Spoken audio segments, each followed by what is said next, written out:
Kwa karibu tena, maana ni kama vile tunakaribisha siku ya leo kama vile Mungu alivyoiumba. Tunajua Zaburi ya 11:18 nasema 24, hii ni siku ambayo Mungu aliumba, tutafurahi na tutaendelea kuwa vizuri katika siku hii. Najua leo tutafanya hatua kama tatu. Ya kwanza ni kwamba tutachukua nafasi kwamba ya kuachilia wale ambao wanataka kujitengeneza na Mwenyezi Mungu kwa ajili ya mambo ambayo labda yameponyoka katika njia moja au nyingine, ili kujiweka sawa. Kisha baada ya hapo tutachukua muda mwingine katika kuombea wale wenzetu ambao vile ambao hawako hapa au wale ambao kiroho hawako nasi pamoja, na baada ya hapo tutaenda katika maombi yetu ya kawaida ya kuweka hitaji zetu ambazo zitakazofuata. Na mbele ya kuanza vyote, tuingie kabisa kwanza katika Biblia, kwa sababu tunajua kila yeyote aliyefanya dhambi, yeyote anayefanya dhambi anapungukiwa na uwezo au rehema za Mwenyezi Mungu. Na kwa usiku wa leo tunaenda kuomba kwamba msamaha kwa wale ambao wamekoseana au wale ambao wametukosea, kwa sababu Biblia inasema katika kitabu cha Mathayo inasema kwamba 6:14-15 kama tusamehe wale watu waliotukosea dhambi zao, Baba yetu wa mbinguni vile hata tusamea. Kwa hiyo tuna jukumu ya kusamea na tuna jukumu pia ya kuomba msamaha. Hivyo ndio jinsi Mungu anavyotaka. Kwa hiyo tupaze sauti zetu kwa yale ambayo tuliyoyatenda, tujisafishe na ile damu ya Yesu, isope ya damu yake itusafishe, ili tuwe huru katika safari hii ambayo tunakwenda kuanza. Basi tupaze sauti katika kuomba msamaha. Mungu, tunakuja mbele zako katika usiku huu. Tunakuja mbele zako kuja kuomba msamaha, kwa sababu tunajua kwamba kuna mengi ambayo yamepita, kuna mengi ambayo tumeyapitisha. Labda kuna yale ambayo tuliyoyatenda Baba, ambayo yamekukosesha, yamekupatia nafasi ya kutokuwa na ulinki katika ndani yetu. Na vile kuna wale ambao labda ambao wametukosea katika maneno ambayo sio mazuri, waliotukosea katika kupanga mipango ambayo sio nzuri. Tunaomba Mungu kwamba wewe uwasamehe. Tunawaachilia katika njia yote, tunawaachilia kwa yote waliofanya, tunawaachilia katika mambo yaliyotenda, iwe wamekusudia wasio wamekusudia. Baba, tuko hapo kwa ajili ya kuwatolea msamaha na kuomba kwamba wewe wasafishe na isope ya damu yako. Mungu, ingawa na sisi pia kuna kile ambacho tumekosea katika maisha haya, katika yote tunayoyatenda, tunaomba wewe Baba utusamehe kwa usiku wa leo. Usiku wa leo Baba, ni siku ambayo umeunda wewe, ni siku ambayo umetengeneza, ni siku ambayo umeweka tayari ili tupate kufurahi, ili tupate kuwa na furaha katika usiku wa leo. Mungu, tunaomba Roho Mtakatifu ashuke ndani yetu wakati tunapoendeleza safari hii. Tunaomba kwamba dhambi zote zitolewe, kila itilafu yote itolewe pembeni, kila itilafu yote ianguke, tusiwe na itilafu yoyote katika mbele yako. Wanasema wale ambao walio na mioyo safi watakuona Baba. Tunakuja kusafisha mioyo, tunakuja kusafisha mioyo na vile ambavyo tulivyovisikia vibaya, ambavyo vilituumiza mioyo, vile ambavyo tulivyosikia vibaya, ambavyo vilituweka vibaya, na vile ambavyo tulivyoongea katika vinywa vyetu. Tunaomba wewe Baba utuoshe. Osha akili zetu, osha maneno yetu, osha mipango yetu, na zile hatua ambazo tulizochukua ambazo zikustahili Baba, ambazo zilitupeleka mbele yako, zilikutupeleka mbali na wewe Baba. Tunaomba wewe utusamehe, tunaomba wewe tuoshe, tunaomba wewe ututozee. Vyote hivyo Mungu tunavitoa popote pale, ili tubakie huru, kwa sababu damu yako Baba ndio imetuosha, damu yako Baba ndio imetuweka huru, damu yako Baba ndio imetusamea kwa usiku wote, maana tumeshasamehewa. Biblia inasema Baba umetusamea, au kasema yamekwisha. Kwa hiyo sisi tumeshasamehewa zamani, lakini tunakuomba msamaha ili upate kutenda kazi katika maisha yetu kwa leo. Kwa yule yote ambaye aliyefanya kosa, kwa yale ambayo tuliyotenda Baba, tunaomba msamaha huo upashe kutuosha kwa usiku wa leo. Tunaomba hayo Baba, na tunaamini kwamba wewe ni Mungu unayesamea, wewe ni Mungu unayesamea. Asante sana kwa msamaha mkubwa unayotupatia katika jina la Yesu Kristo. Thank you, Jesus. Katika jina la Yesu Kristo tunaomba msamaha. katika jina la Yesu Kristo tunaomba msamaha. Asante sana, tunashukuru kwamba Mungu ametusamehe kwa yale yote ambayo tuliyoyafanya kwa siku wa leo.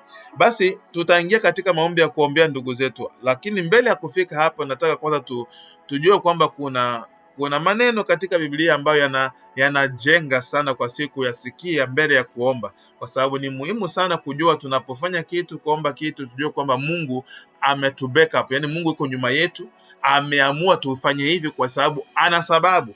Mfano kwamba tukianza na Yesu mwenyewe, Luka 22 mstari wa 32 nilisema pale wakati Yesu alipokuwa Petro alipokuwa wanafika wakati wa mwisho kwamba Yesu aende kusulubiwa, alimwambia Petro, wewe shetani anajitahidi kwamba anataka akuvunevune kama hivi, lakini usijali, nishakuombea ili usianguke. Nishakuombea ili usianguke. Yesu alimwombea Petro ili Petro asianguke. Na kwa hiyo maombi yanaweza kumpa nguvu mtu, inaweza kumlinda mtu, yanaweza kumtoa katika matatizo, yanaweza kumtoa katika shida ambazo alipo, hata kama huyo mtu hakuomba mwenyewe, mtu mwingine anamwombea. Timotheo wa kwanza sura ya 2 mstari wa 1 inasema kwamba dua na maombi yafanyike kwa ajili ya watu wote. Hiyo ni wakati ambapo wanaongelea kwa ajili ya makanisa, ili watu wanapoombewa waombewe watu wote. Na hata vile vile ukiendelea kusoma zaidi utakuta kwamba Mungu anataka watu wote waombewa, hata wale wenye vita, tuseme wa president, watu wote ambao hawamjui Mungu, Mungu anataka waombewe. Ukiangalia kitabu cha Ayubu 42 mstari wa 10 unakuta kwamba Ayubu vile vile naye alibarikiwa baada ya nini? Alipowaombea ndugu zake, wale wa rafiki zake. Maana nakumbuka rafiki zake walikuwa wanamwambia wewe umefanya dhambi sana hivyo na hivyo. Hawakumwambia mambo mazuri, lakini yeye alifanya nini? Aliwaombea. Na Biblia inasema Mungu akageuza uteka wa Ayubu hapo alipowaombea rafiki zake. Yaani na Mungu aliendelea kumbariki Ayubu baada ya yeye kuwaombea. Hii pia inaonyesha kwamba maombi ya mtu yanaweza yakasaidia wengine, yanaweza yakawabariki. Na kitabu cha mwisho katika maombi ni Yohana wa kwanza 5:16. Hiyo ambayo inasema kwamba kuombea wengine walio na dhambi kunaweza kuwagomboa wengine dhambi zao na wanapewa na maisha mapya. Yaani tukienda katika maombi haya, na hichi ndio kikubwa sana, tukienda katika maombi hayo kuwaombea ndugu zetu, wale watu ambao wapo nasi hapa, wale ambao roho zao haziko pamoja katika maombi, tujue kwamba tunawaombea na haya maombi yatatenda kazi. Hatuna njia ya kupigana nao, hakuna njia ya kubebana nao, hakuna njia ya kuambia wewe umeshakuwa vibaya, wewe ufuate Mungu hivi na hivyo. Kikubwa ni kwamba tunawaombea, alafu kama ni kuongea nao kwa kuambia bwana tujiunge, unaendelea kuongea kila wakati, hajakuwa shida. Lakini tusivutane, tusibebane, kwa sababu Mungu anasikia maombi yetu. Tukiomba na tuendelea kuomba, Mungu atawabadilisha. Kwa hiyo tutaenda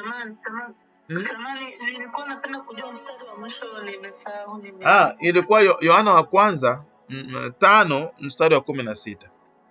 Okay, sasa tutaenda kuomba, tutaomba kwa sababu ni kama vile watu ambao wanafungwa macho. Kusema kweli, kama mtu hajui kuomba wakati huu, huyo mtu ni kama vile kipofu. Na wakati katika kusoma Biblia nimeenda kukumbana kwamba wakati wanafunzi walipotumwa waende kuomba, kwenda kupeleka watu waombee watu watoe kwenye nafasi mbaya ile nzuri, kuna neno lililoandikwa katika Matendo ya Mitume mstari wa 26 18, tuseme sura ya 26 mstari wa 18. Hapo ndio kutatokea maombi yetu ya kuombea ndugu zetu, kuombea wale wote ambao wako sawa. Biblia inasema nini? Matendo ya Mitume 26 mstari wa 18. Uwafumbue macho yao na kuwageuza waiache giza na kuelekea nuru, waziache na nguvu za shetani na kumwelekea Mungu, kisha wapate msamaha wa dhambi zao na urithi miongoni mwao waliotakaswa kwa imani iliyo kwake yeye Yesu Kristo. Yaani tunaomba Mungu awafungue watu, awafungue macho, yaani macho yao ya kiroho, macho yapate kuona kwamba njia ambayo wako nayo sio njia nzuri, na wakishafunguliwa macho Mungu awatoe katika giza, awalete nini? Kwenye nguvu yake, awalete kwenye mwangaza. Na wakishaletwa kwenye mwangaza, tunaomba kwanza Mungu pia tena awasamee dhambi zao, na katika kuwasamea dhambi zao wapate ule urithi ambao Mungu alioongea kwa wale ambao watakaomfuata. Basi tupande sauti tukiombea ndugu zetu wote, kuanzia nyumbani mpaka huko Samaria na dunia nzima. Mungu, tunakuja mbele zako kwa usiku wa leo Baba, tunakuja kupaza sauti zetu kwa sababu tuna sababu ya kupaza sauti. Tuna sababu ya kupaza sauti kwa usiku wa leo. Tunakuja kuweka moja kwa moja kuanzia Yerusalemu wa ndugu zetu wote ambao kwa wakati huu Mungu wamepungukiwa katika kujua kukutafuta. Baba, Biblia inasema kwamba sisi ambao walio na nguvu tupate nafasi ya kusimama kwa wale ambao wana nguvu.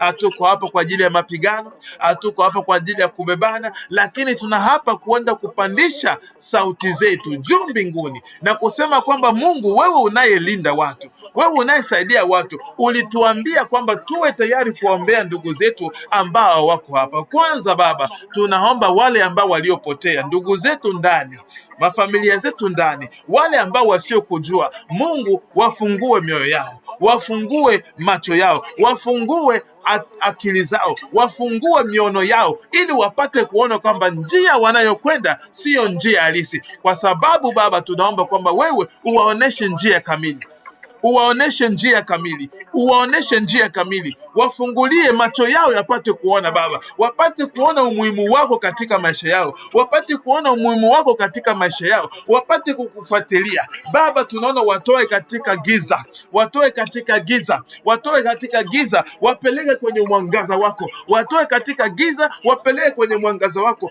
watoe katika giza, wapeleke kwenye mwangaza wako. Kwa usiku huu wa leo Baba, tunawaweka mitandani ya mikono yako, tunaweka ndugu zetu ndani Baba, tunaweka familia zetu ndani, tunaweka ndugu zetu wote Baba wanaoishi hapa Uholanzi, tunaweka mikononi mwako, wanaoishi huko Canada, Tanzania, huko ambapo waliko wengine Marekani, tunaweka katika vitanda vya mikono yako Baba, tukiwaombea dua kwa siku ya leo, tukiomba kwamba Baba, wewe uliye juu mbinguni, wasamehe Baba, uwatoe katika giza Baba, uwatoe katika giza Baba, uwatoe katika giza, waingize kwenye mwanga ulio wa milele, mwanga ambao utakaowapatia mafanikio, mwanga ambao utakaowaonesha ukubwa wako, mwanga ambao utakaowaonesha njia ya kutembea. Tunaomba Baba, wewe wasaidie, tunaomba Baba, wewe watoe, tunaomba Baba, wewe watoe katika giza walio, uwaingize katika mwangaza, uwaingize katika mwangaza, wapatie nafasi wapate kukuona, wapatie nafasi wapate kujua urithi ulio ndani yako, urithi wa imani, urithi wa utulivu, urithi wa furaha. Tunaomba Mungu, wewe uliye juu mbinguni, uwatoe katika vitenda vya shetani, uwatoe katika vipango vya shetani, uwatoe katika mafungwa za shetani.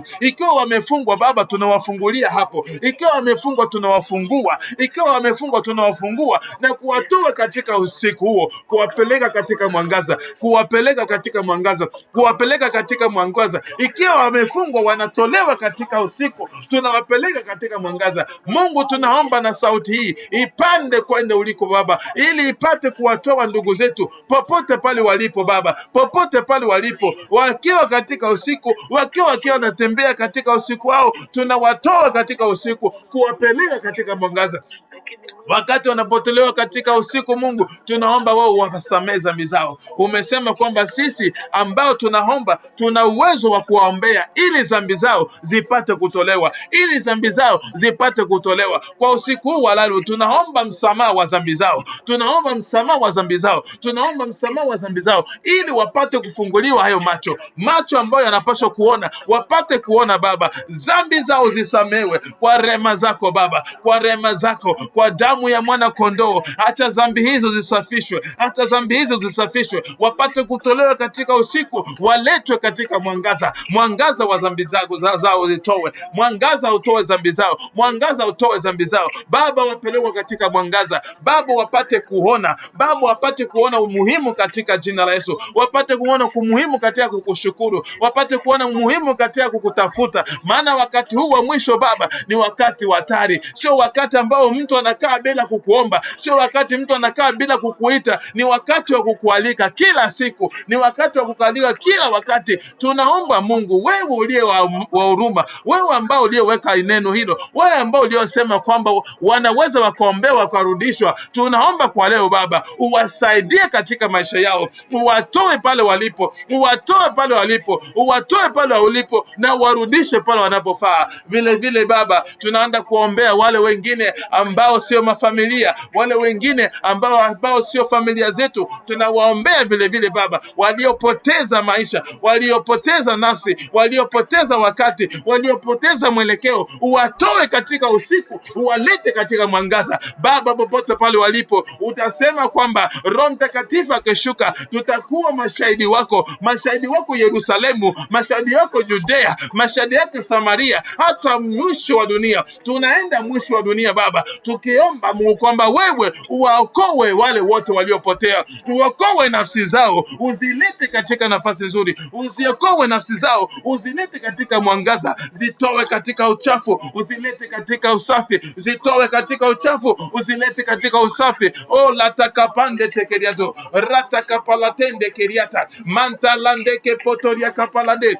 reteke potoria kapalande keriato ratakapalande ke potoria galade reteke potoria kapalande. Tunavunja mikataba ya shetani, tunavunja mikataba ya shetani katika maisha yao, tunavunja mpango wa shetani katika maisha yao, tunavunja mpango wa shetani katika maisha yao. Tunaomba wasimame, waamuke Baba, popote walipo, waamuke Baba. Familia zetu zote, nyumba zote ambazo tulizo nazo hapa Uholanzi, nyumba zote ambazo tulizo nazo huko Marekani, nyumba zote ambazo tulizo nazo huko Tanzania, nyumba zote tulizo nazo huko Canada Baba, tunaomba kwamba we Mungu upate kuwafungua, wafungue Baba, na wale ambao tusio wajua vile vile wanaohitaji kusaidiwa, wanaohitaji kuponyeshwa, wanaohitaji kuwa katika laini moja, Mungu watoe pale walipo usiku, wapeleke katika mwangaza, watoe katika usiku, uwapeleke katika mwangaza usiku wa leo Baba. Tukiwaweka mbele yako, tukiwaweka mbele yako, tunaomba Mungu wewe amani yako ipate kuwa pamoja nao, tunaomba amani yao ipate kuwalinda, tunaomba amani yao ipate kuwa pamoja nao. O la takapalande keria takalale reteteke potoria kapalande keria don mantalande ke potoria kapalande mantarande ke potoria kapalande retete ke potoria kapalande mantarande ke potoria kapalande manterende ke potoria kapalale latanda kapalande keriado rotokoponda takalate keriado leteke ponda takalete keriado rakapapata kapalande keriado reteke potoria kapalale. Oh, tunatoa wote walio Baba, na pepo za usiku zikemewe, na kila mpango wa ibilisi utoke, na kila mpango wa shetani utoke katika maisha yao Baba, wapate kuona mwangaza, wapate kuona mwangaza, wapate kuona mwangaza, wavuke kwenye ngambo ya mwangaza, wavuke kwenye ngambo ya mwangaza, na kila kisingizio kilicho njiani Baba tunakivunja, ili wapate kuhama, wapate kutoka katika giza waingie katika mwanga, wapate kutoka katika giza waingie katika mwanga. Kwa siku wa leo Baba, lateke ponda takariedele reteke potoria takapaba Baba, tunaomba haya ni kwa ajili ya maneno yako, tunaomba haya kwa ajili, tuna sababu katika maneno, una sababu ambayo tunayo, ambayo ulisema tukiomba tunaweza tukawatoe katika giza wakaingia katika mwangaza, na tunaweza tukaombea wasamewe na wakasamewa. Kwa siku wa leo Baba, tunaomba wasamehe dhambi zao, watoe katika giza waingize katika mwanga, watoe katika giza waingize katika mwanga. Malateteke potoria kapalande reteteke potoria kalandere rata kapalande ke potoria de. Tunavunja mipango ya ibilisi katika maisha yao, tunavunja mipango ya ibilisi katika maisha yao. Ingawa wajaona Baba, leo waone Baba. Ikiwa wamefungwa macho, leo wafunguke macho. Ikiwa waoni Baba, leo wataona, waone miangaza yako, waone huruma wako, waone rehema zako, wajue kwamba kuishi katika Yesu ndio maisha yanayohitajika, wajue kama kuishi katika maombi ndio maisha yanayohitajika. Baba, wafungue mioyo Baba, wafungue roho Baba, wafungue macho, wapate kuhama kutoka katika uchafu waingie katika usafi. Malatendeke potoria kalade reteke potoria kapalande mantalande ke poto tokoriate rata kapalande keriata kapalande rota kapalande keriato. Tunawatoa katika uchafu Baba, tunawaleta katika mwangaza. Oh, lata kapalande keriato Padala teke potoria kalele. Le teke potoria kalale. Manta randeke potoria kale. Oh my God. Katika jina la Yesu Kristo. Ayata kapandeke potoria kalale. Oh lotoko poriate. Oh mandarata ke potoria kalale. Rete ke potoria kalale. Katika jina la Yesu Kristo. Oh my God. Rata kapala ndeketele. Landa kapala teke. Katika jina la Yesu Kristo tunaendelea kuomba. Asante sana, najua Mungu anaendelea kutusikiliza. Asante sana. Tunaendelea na maombi. Warumi 8 mstari wa 5 hadi 6. Biblia inasema, kwa maana wale waufuatao mwili, yani Warumi 8:5 mpaka 6. Kwa maana wale waufuatao mwili huyafikiri mambo ya mwili, bali wale waifuatayo roho huyafikiri mambo ya roho. Kwa kuwa nia ya mwili ni mauti, na bali nia ya roho ni uzima. Na ukiangalia katika Warumi 8:15 nasema kwamba tuna akili na mind ya Kristo. Kwa hiyo leo tunaenda kugusa mwili wetu. Tunaenda kugombana na mwili kwa leo, kwa sababu mwili una mambo mengi. Wagalatia 5:19 ndio itakuwa pointi yetu, ndio itakuwa nafasi ambayo tutasafiria katika maombi zetu. Wagalatia 5 mstari wa 19 nasema, matendo ya mwili ni uasherati, uchafu, ufisadi, ibada ya sanamu, uchawi, uadui, ugomvi, wivu, hasira, fitina, faraka, uzushi, usuda, ulevi, ulafi na mambo yanayofanana kama hayo. Ukiendelea mbele nasema kwamba katika mambo hayo hawataurithi ufalme wa mbingu wote wanayofanya hayo. Tukianza kwamba na matendo ya mwili. Matendo ya mwili ni mambo ya kutisha sana. Ni matendo ambayo yanatuma mtu anafanya dhambi. Yaani mara nyingi kufuata matendo ya mwili, mwili wako unataka kitu gani, unafuata, utakujikuta unaenda kufanya mambo ambayo yako kinyume na maneno ya Mungu. Kwa sababu matendo ya mwili mara nyingi inataka ni ile hali za mwili, furaha za mwili, kufurahisha mwili mwenyewe, lakini unakuta kwamba unafurahisha mwili, unafanya makosa katika kiroho. Kwa sababu Biblia inasema kwamba tusitembee kwa mwili, tusitembee kwa mwili, tutembee kwa kiroho. Warumi ndio maana Warumi 8:7 na 8 inasema kwamba kwa kuwa ile nia ya mwili ni adui ya Mungu. Kwa kuwa ile nia ya mwili ni adui ya Mungu. Unaweza ukaendelea, ni kweli, lakini kwangu niwataka kuwekea pointi hapo kwamba nia ya mwili inageuka kuwa adui ya Mungu. Maana nini? Tunapaswa kuongozwa na Roho Mtakatifu. So kwa hiyo tutapaza sauti kwa leo, kuanzia na pointi ya kwanza kwamba ile yote hali ambayo ni ya kimwili, ambayo inatuma sisi tusikuwe katika mawasiliano na Mungu, ikemewe katika jina la Yesu.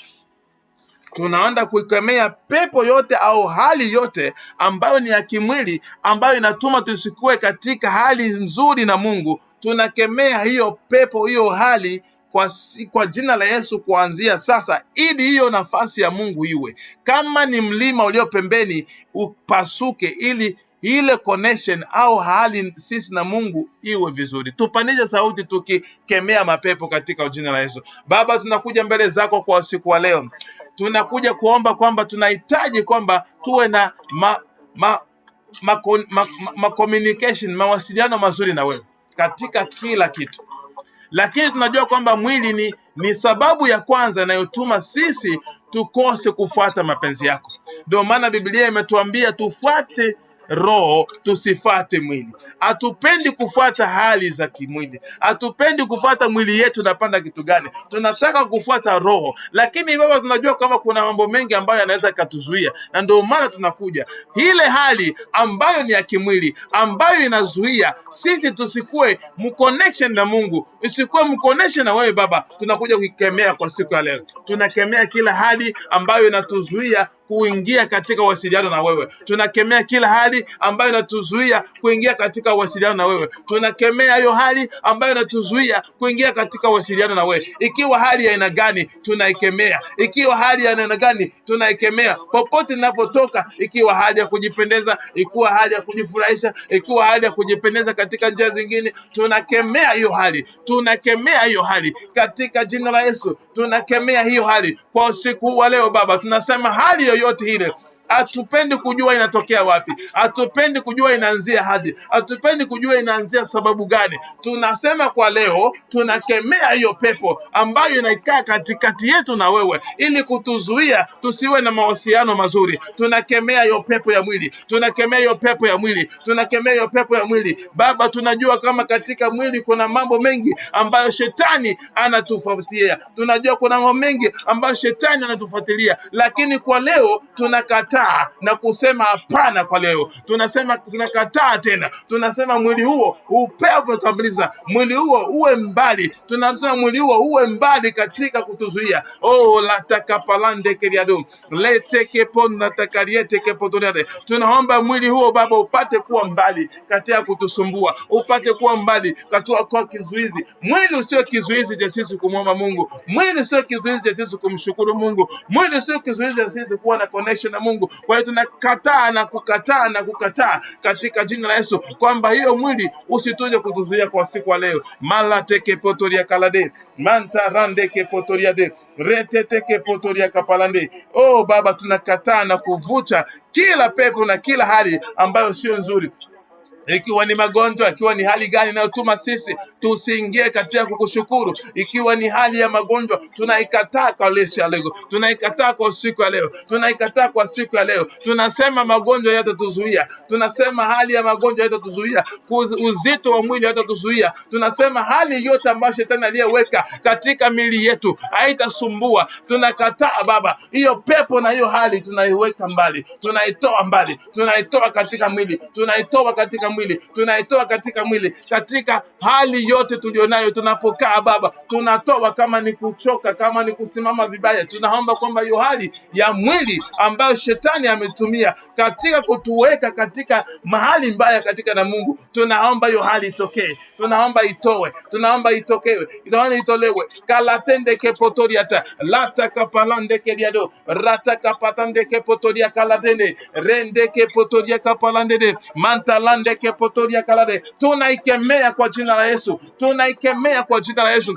tunaikemea kwa jina la Yesu, tunaikemea kwa jina la Yesu, tunaikemea kwa siku wa leo. Haina nguvu katika maisha yetu. Tunasema mwili kuanzia leo hauna nguvu katika roho, mwili kuanzia leo hauna nguvu. Tutafata Mungu, tutafata mwili, hatutafata kiroho, hatutafata kimwili. Tutafata roho, hatutafata kimwili, tutafata roho, hatutafata kimwili. Tunasema na tunaamuru kwamba leo hatutafata kimwili, tutafata roho. Malatendeke potoria kalele rata kapalande keriato. Baba, endelea kutusaidia wakati tunapotembea, wakati tunapokaa, tujue kuelewa kwamba huyu ni mwili ambaye anataka tufanye kitu.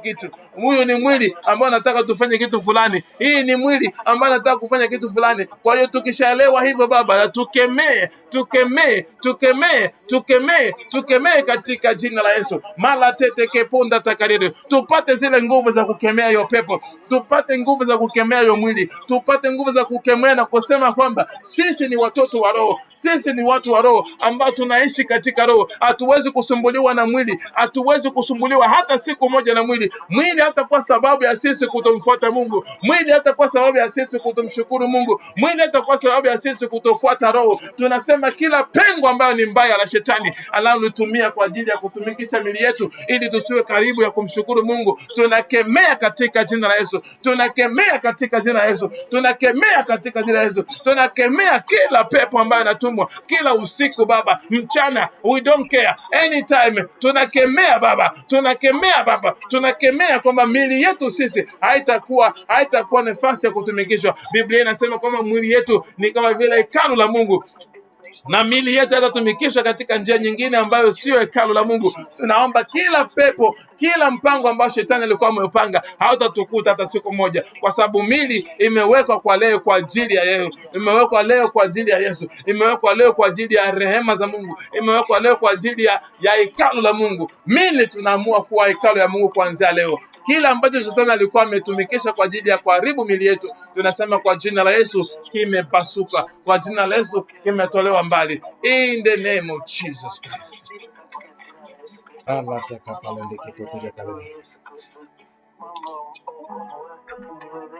Katika jina la Yesu Kristo,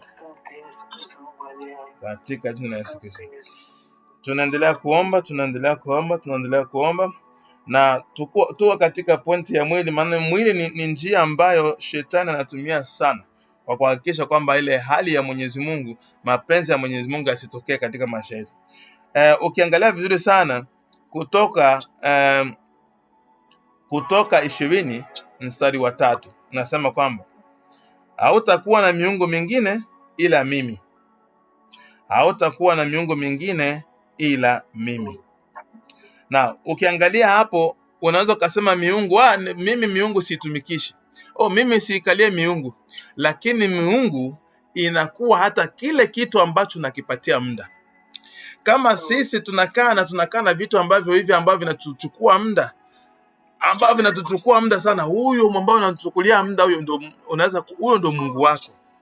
Ndio maana Biblia inasema kwamba ukiangalia katika Warumi 6:16 inasema yeyote unayejitoa kwake kumtumikia, huyo ndo mtumishi wake uliye wewe. Yaani hiyo ni Warumi 6:16. Maana kama kwa mfano, hata kama hatuna masikeleta ambayo tunaweka hapo ili kuanza kuziabudu, lakini pale tunapochukua nafasi ya kupatia kitu fulani katika maisha yetu, kukipatia muda ambao haupaswi kupata, huo muda ujue kwamba hivi tunasema huyo ndo Mungu wetu.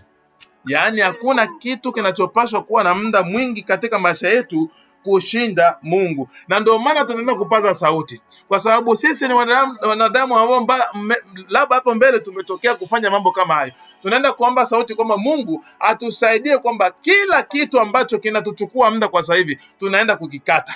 Kila kitu ambacho kinatuchukua muda kuliko Mungu mwenyewe, kuliko Biblia ya Mungu, kuliko maneno ya Mungu, kila ambacho kinatuchukua muda kwa wakati huu tunaenda kukipasua katika jina la Yesu. Tupande sauti. Father, tunakuja mbele zako kwa usiku wa leo. Tunakuja mbele zako kwa sababu tunaamini kwamba Mungu ni wewe tu tunapaswa kumpa muda. Biblia inasema kwamba hakuna Mungu mwingine isipokuwa ni wewe tu. Hakuna miungu mingine isipokuwa ni wewe tu.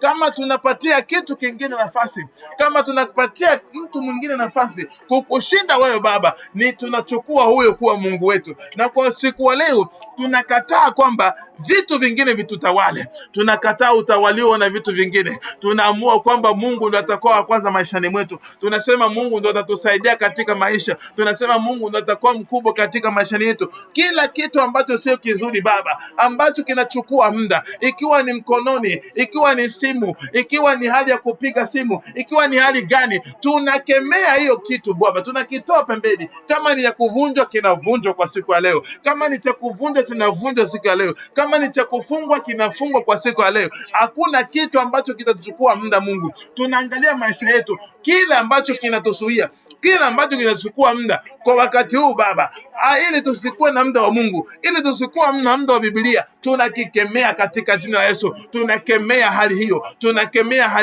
tunakemea hali hiyo isitokee tena kwa usiku huu wa leo. Tunakemea kuanzia leo kwamba hiyo hali ya kuchukua kitu kingine kiwe cha muhimu kushinda Mungu wetu aliyetuumba, kushinda Yesu aliyetukufia. Hapana, tunakataa, tunakemea.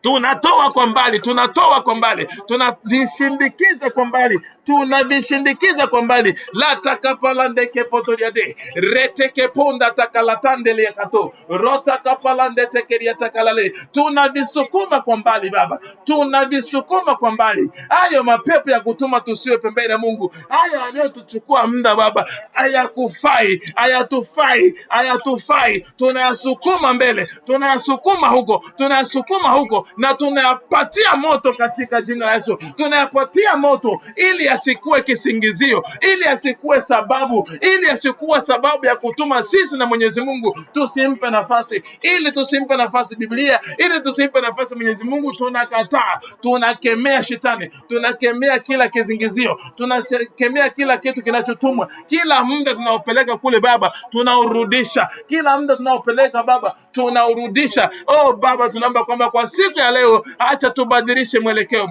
Tunabadilisha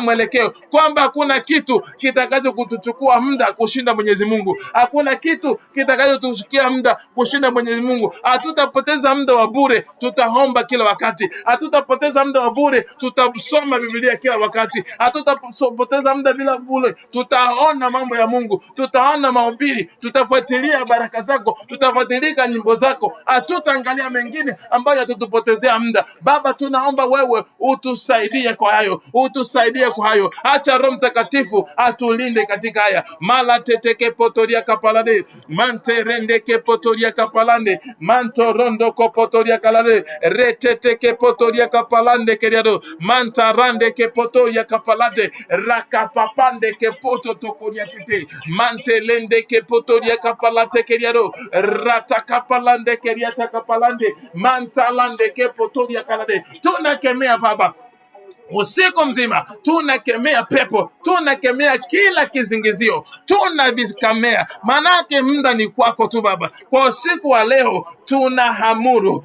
kwa usiku ya leo tunasema kwamba kuna kile kitakachochukua muda kukushinda wewe uliye juu, la takapande kiriado. Na kama kuna kitu Baba ambacho kinatuchukua muda, kitoe pembeni, la parade. Wakiwa marafiki tunawakatia, zikiwa simu tunazikatia, ikiwa hali ya mengine tunazikatia, kwa sababu hakuna kitu kinachopaswa kuchukua muda. Malande ke potoria kalatite rete ke ponda takalande rete ke potoria takapalale lete ke potoria de. In the name of Jesus Christ naomba. Oh la takapalande ke yado manta rande ke potoria kapalande malande ke potoria kapalale rete ke potoria kapalande malande ke potoria kapalade mante rende ke potoria. Katika jina la Yesu Kristo naendelea kuomba, katika jina la Yesu Kristo. Oh lata kapalande kia, oh rata kapalande kia malande ke potoria kalade, katika jina la Yesu Kristo. Alande ke potoria kapalande katika jina la Yesu. Tunaendelea na maombi. Pointi yetu ya 3 kwa leo ni mawasiliano. Tunaenda kuangalia mawasiliano yetu, kwa sababu wa Kristo tunaangalia Biblia ilisema hapo kwamba chuki, ukiana vitu zaidi sana machuki, mambo ya kubebana, mnagombana, mambo ya majelasi, visirani, kujipendelea, kuchonganisha, mafundisho mabaya, mauaji. Yani hivyo ni vitu ambavyo havistahili. Wote watu hawataona ufalme wa mbingu. Ndio jinsi Biblia inasema kwamba ukiangalia kama Mathayo ya 5:21-22 inaonyesha kwamba visirani ni vinalinganishwa kwanza hata na kuua, kwa sababu pale ambapo inasema kwamba hapo mbele mtu alikuwa akifanya mabaya alikuwa na hukumiwa kifo. Na ukiangalia kwamba vile vile Yesu akasema vile vile mimi nawaambia kwamba hapa mtu sasa akimsemea ndugu yake vibaya, akikasirikia ndugu yake, yani ajue kwamba huyo amehukumiwa. Ni kama vile unajiuliza, Yesu amekuja kuweka vitu wazi kwamba vya mbele vilikuwa simple, lakini sasa vishakuwa vizito, kwamba hata kukasirikia ndugu yako haviruhusiwi. Ukiangalia vizuri sana, ukiangalia katika pointi zinazoendelea ni kwamba kuna vile vile kulewa inaongewa ndani. Ni kweli tunaambiwa hapana kulewa mvinyo, lakini tulewe kwa roho. Unajua kulewa sio tu kwa ajili kunywa pombe au kunywa, kuna vitu ambavyo ukivitumia vya ziada ni vile vile unalewa. Ukivitumia zaidi vile ambavyo visipashue unalewa. Kwa hiyo kwa kila njia tuangalie kabisa vile ambavyo tunavyoendelea. Tunaendelea na pointi ya Wagalatia 5 mstari wa 16. Tunaambiwa tutembee katika roho. Enendeni kwa roho, ili kwa ajili msitimize nini? Msitimize tamaa za mwili. Tuko katika mwili. Paulo asemi kwamba pigana na mwili. Hapendi pigana naye kwa sasa hivi. Anataka kwamba nini? Tutembee katika roho. Yaani tutaweka akili zetu nini? Katika mambo ya kiroho. Na katika njia hiyo tutakuwa tumejitoa kwa Mungu. Yaani tutapaswa kushinda mwili na kuanza kujitoa kwa Mungu.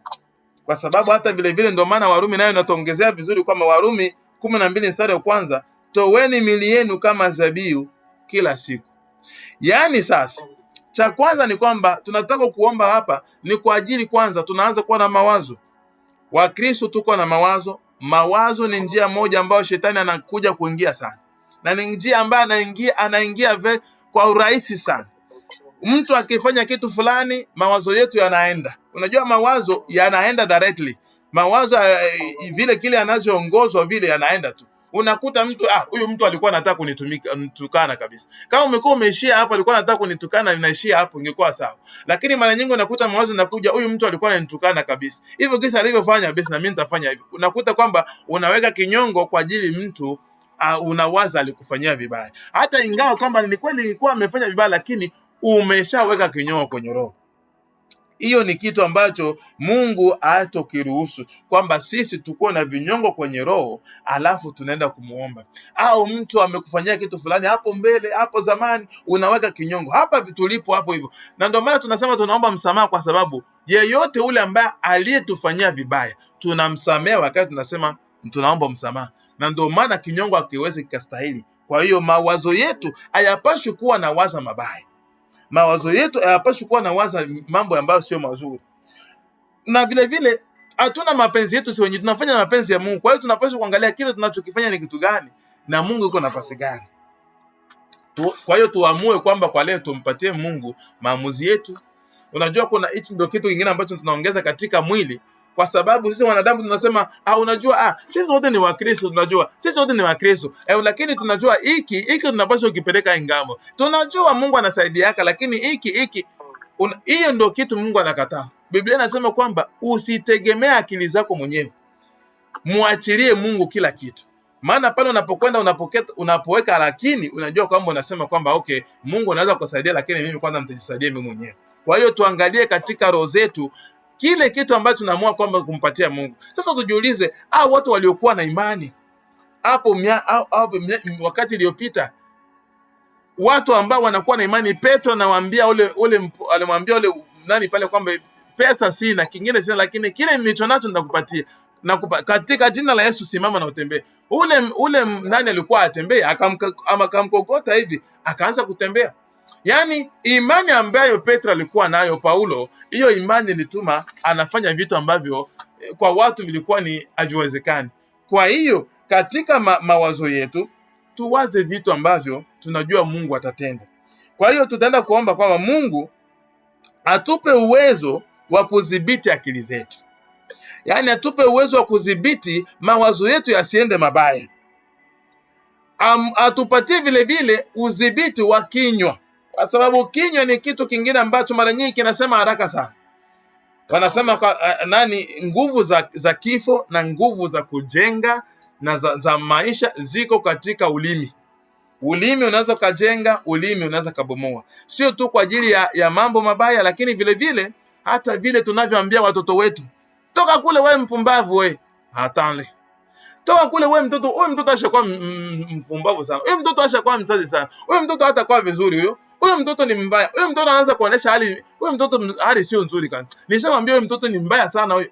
Yale yote tunayoongea katika vinywa vyetu yana maana. Tafadhali tuangalie hayo mambo pia katika kinywa. Tunaongea kitu gani na kwa ndugu na kwa watoto vyote. Kwa hiyo tuombe Mungu achukue matendo yetu ili atubadilishe. Tutapaza sauti, tunaomba Mungu uwezo wa kudhibiti akili zetu, kudhibiti vinywa vyetu, mawazo yetu na matendo yetu. Tupaze sauti, tuombe. Mungu, tunakuja mbele zako kwa usiku wa leo. Baba, tunakuja kuamua kwamba sisi tunajua hali ambayo inayotukumba, hali ya kimwili. Hali ya kimwili inayotukumba ni mawazo kwanza. Mawazo mabaya ambayo sio mazuri, tunawaza mengi.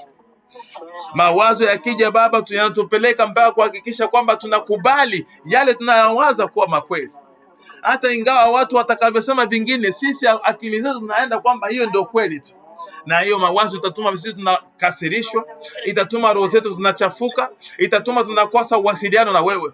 Hayo mawazo tunakuja shitaki usiku, tunakuja kushitaki mawazo mbele zako, tukisema kwamba Mungu, tunaomba hayo mawazo uyadhibiti.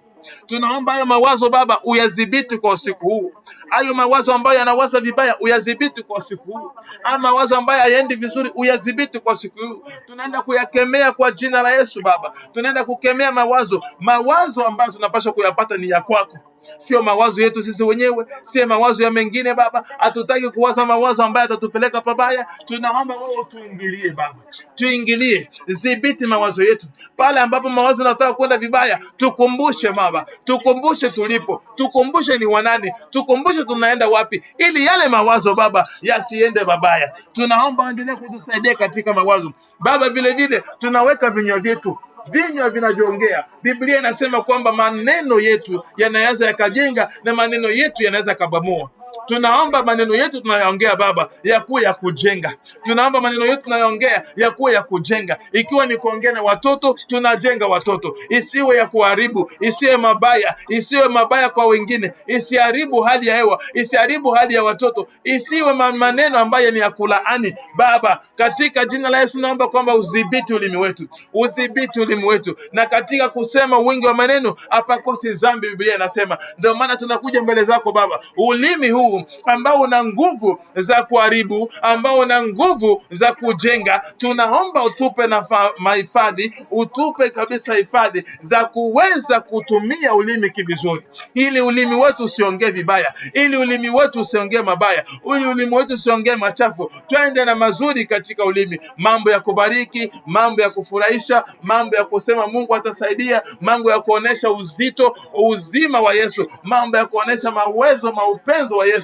Vyote vile Baba ni vizuri ambavyo vitatoka katika ulimi. Acha mambo mabaya yasitoke, acha mambo mabaya yasitoke. Tunatoa yote hayo katika jina la Yesu. Mungu, tunatoa yote hayo, na vile vile tunaweka matendo katika maisha yetu. Matendo Baba tunayotenda kwa usiku mchana, kwa watu, kwa watoto, katika njia zote. Tunaomba matendo yetu yapate kusafishwa, yapate kubadilishwa Baba, yasiwe matendo ya baya, yasiwe matendo ya usiku, matendo ya kuharibu, yasiwe matendo ya kuumiza wengine, yasiwe matendo ya kugandamiza wengine, yasiwe matendo ya kuweka vingine mitego. Baba, tunaomba wewe utusafishe, uturudishe katika nafasi ya matendo mazuri, matendo kutoka kwa Yesu, matendo ambayo ni mazuri ya kutoka kwako Baba, yale ambayo yatakayojenga familia, yale ambayo yatakayojenga watoto, yale ambayo yatakayojenga watu wanaosikiliza. Malatendeke potoria kapalale, rata kapalande ke potoria dere,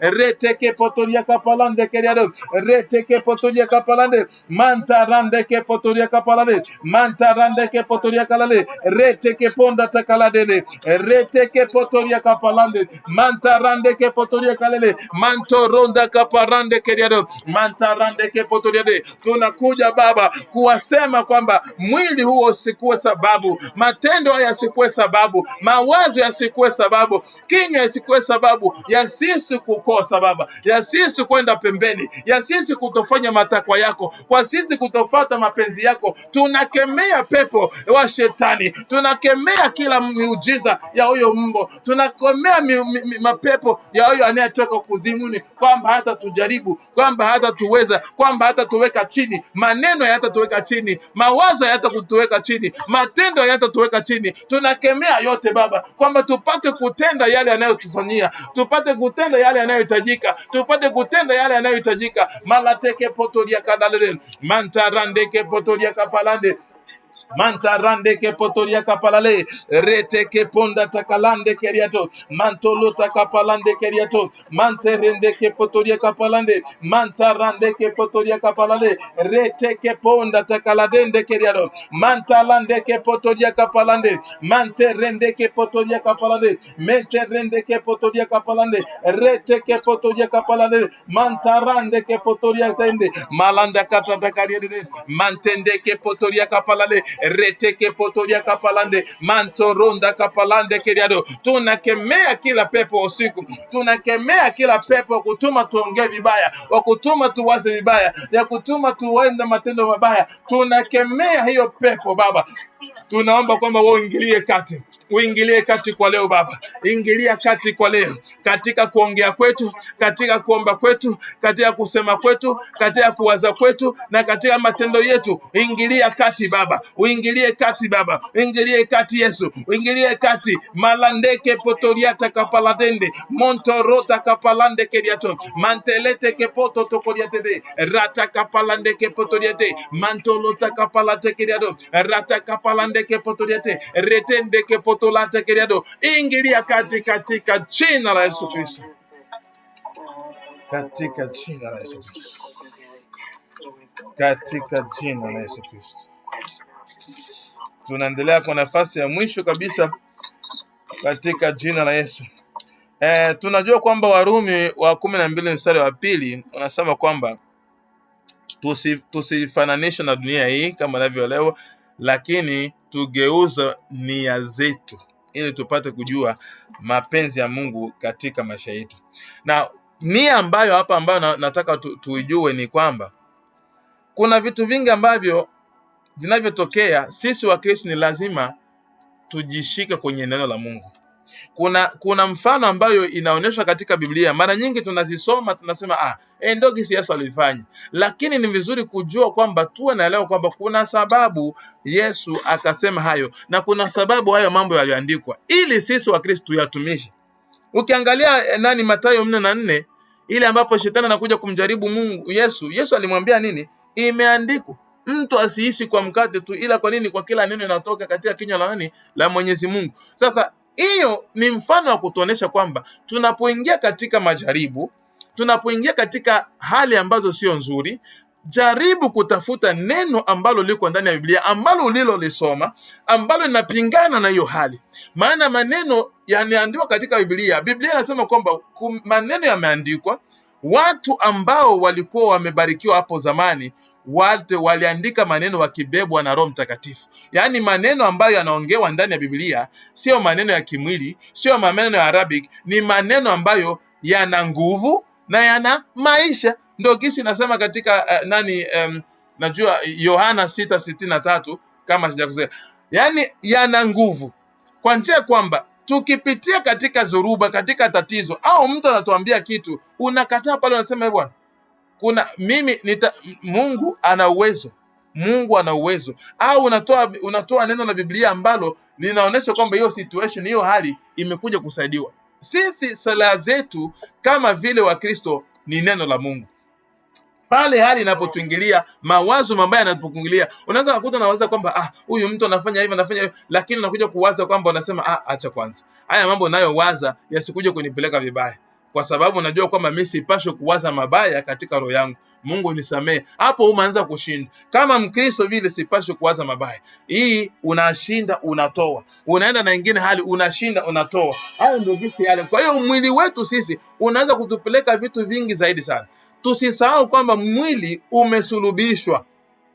Yaani mwili umesulubishwa pamoja na Yesu. Kwa njia kwamba ukiangalia Petro alikuwa anasema mimi kuna wakati ambapo nikipenda kufanya mazuri, yale mazuri ambayo nataka kuyafanya siyafanyi, lakini yale mabaya ambayo napenda nisiyafanye ndio nakuta anajifanya. Akaendelea akasema lakini kama anafanya mabaya ambayo sipendi kuyafanya, yani ni dhambi yenye iko ndani yangu, ndio nafanya hivyo. Na akaenda kumalizia kwamba lakini niko huru. Kwa nini? Kwa sababu ya kifo kwa Yesu. Yesu alipokufa nimewekwa huru, kwa sababu ile sheria ya dhambi siko chini yake tena. Yaani niko chini ya sheria ya Yesu Kristo. Juu yake ni kwamba mawazo yetu yakikuja, ndugu zangu, mawazo yakikuja, tujue kwamba tunapaswa kuyaweka katika neno la Mungu. Kwa hiyo tunapaswa kuangalia katika maombi ya mwisho, na naomba kuomba hapa kwamba utafanyaje sasa kuhakikisha kwamba hiyo mawazo yanatoka, kwa sababu tunapaswa kupinganisha hiyo mawazo.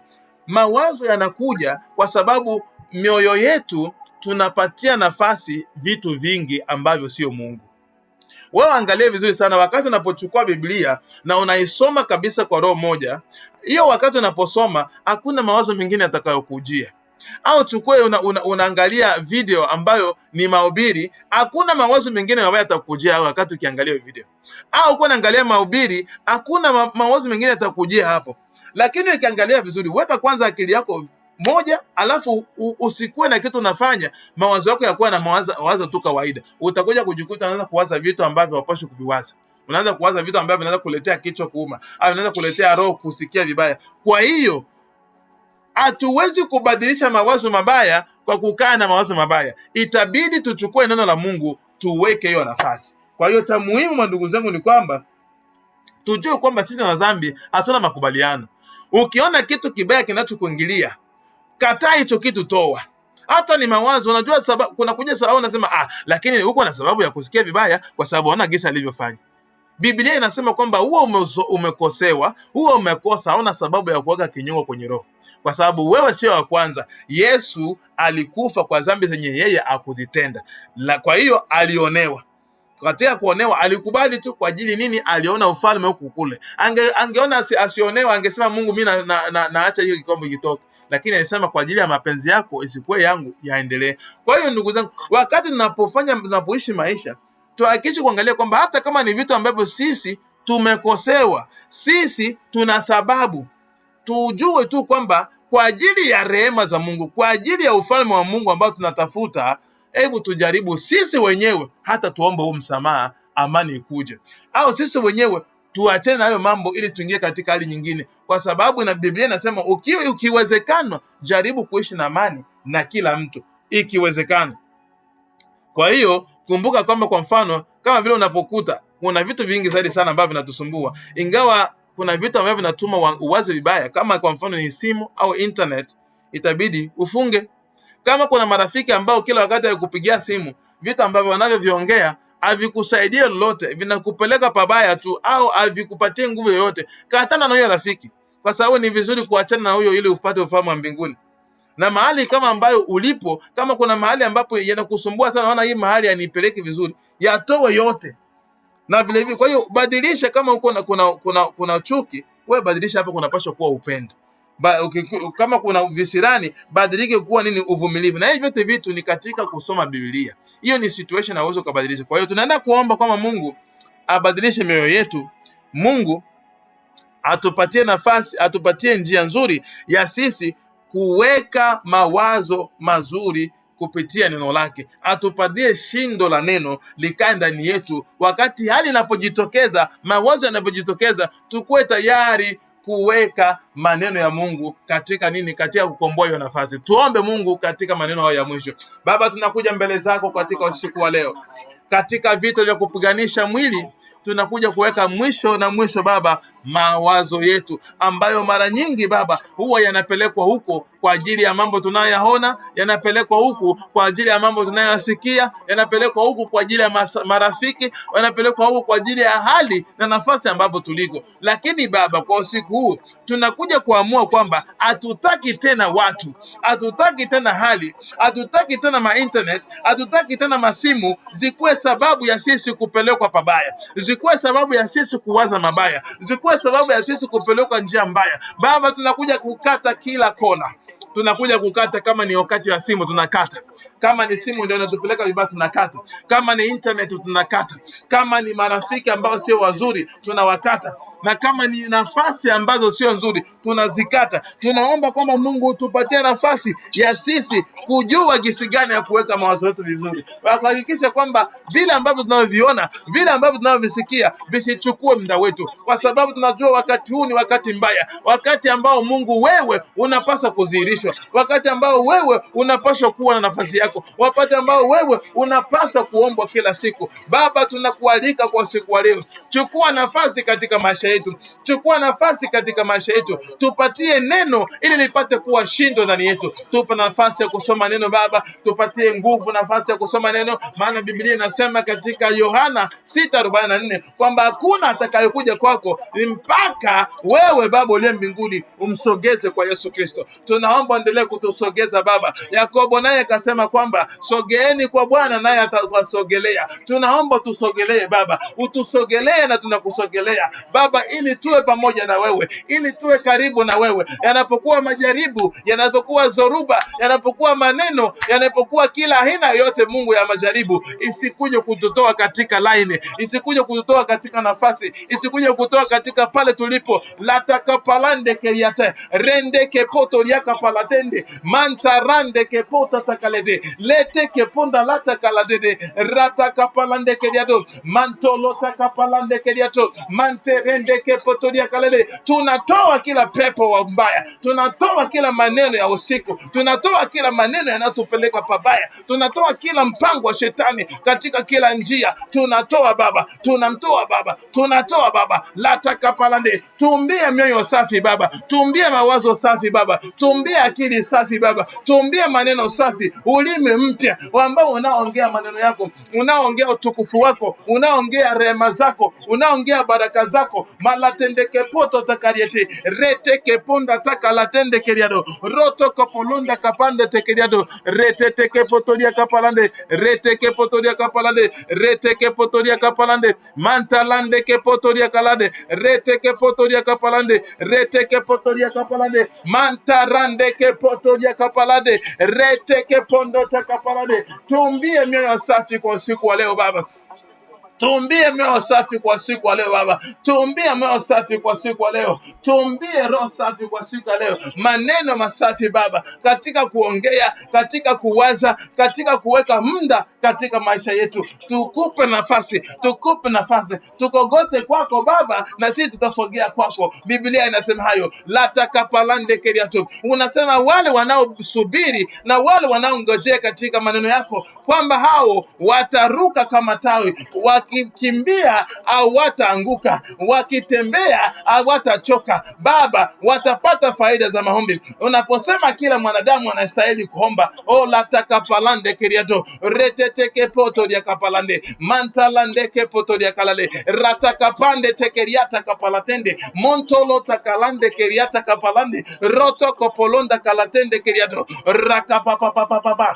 rendeke poto dia kalale. Kwa siku wa leo Baba, tunafungua hizo njia ambazo sio nzuri zitoke katika jina la Yesu, njia ambazo sio nzuri zipotee katika maisha yetu, njia ambazo sio nzuri zipotee katika hali hii. Tunaomba Mungu wewe ugandamize nafasi yetu, ugandamize maisha yetu, ugandamize mawazo yetu, ugandamize kusema kwetu, ugandamize kuwaza kwetu, ugandamize matendo yetu kwa usiku na mchana Baba. Tunaomba wewe ugandamize, take over Father, take over Lord, take over Lord, take over Lord. Malateke ponda takarede reteke potoria kapalade mantarande ke pota takalande loto kopota lakateriate mantelende ke potoria kaladende rakapapate ke potoria kale. Tunaendelea kukemea pepo na usiku wake, tunaendelea kutoa mipepo na popote walipotoka, hawana nafasi ya kujisimamia, hawana nafasi ya kujisimamia Baba. Tunashukuru kwa siku wa leo, tunashukuru kwa siku ya leo. Marande ke potoria kalade manto lota kapalande keriata manta rande teke potoriata kapalale lata kapande ke potoria kapalande rata kapalande keriata rakapapate ke potoria ke polende keriata tadare lete ke ponda takalande keriato lata kapande te keriato. Father, we thank you Lord. Lata kapande te keriato.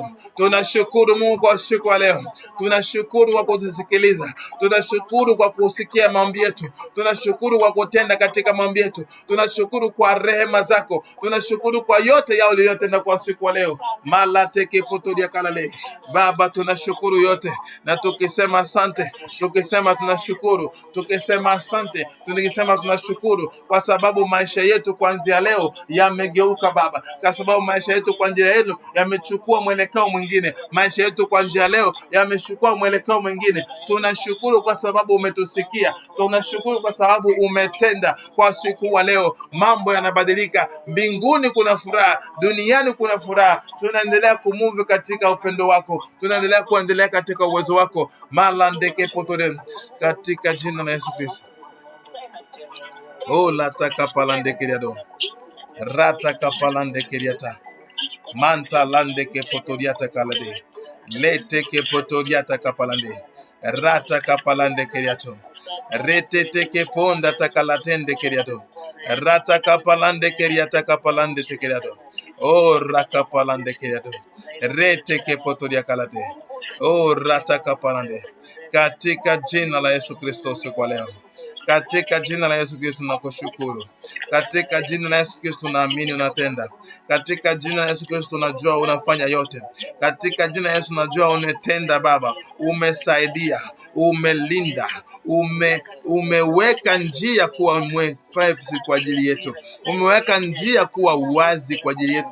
Umetusaidia katika mawazo, umetusaidia katika mipango, umetusaidia katika kuona, umetusaidia katika kuwaza. Oh Baba, tuajili mawazo yetu yatakuwa mazuri kama vile yako yaliyo, kwamba mawazo yako ni mazuri ya kutupatia amani na kutupatia mwisho mzuri. Malandete keriato, tunashukuru kwa hayo Baba, katika jina la Yesu Kristo. Landa kapalande keriato, mante rende ke poturia kalade, rata kapalande keriata kapalande keriata tata, rata kapalande keriato, malande ke poturia kapalande keriato, rata kapalande, landa kapalate keriato, landa kapalate. Katika jina la Yesu Kristo, katika jina la Yesu Kristo tunaomba na kuamini, amen.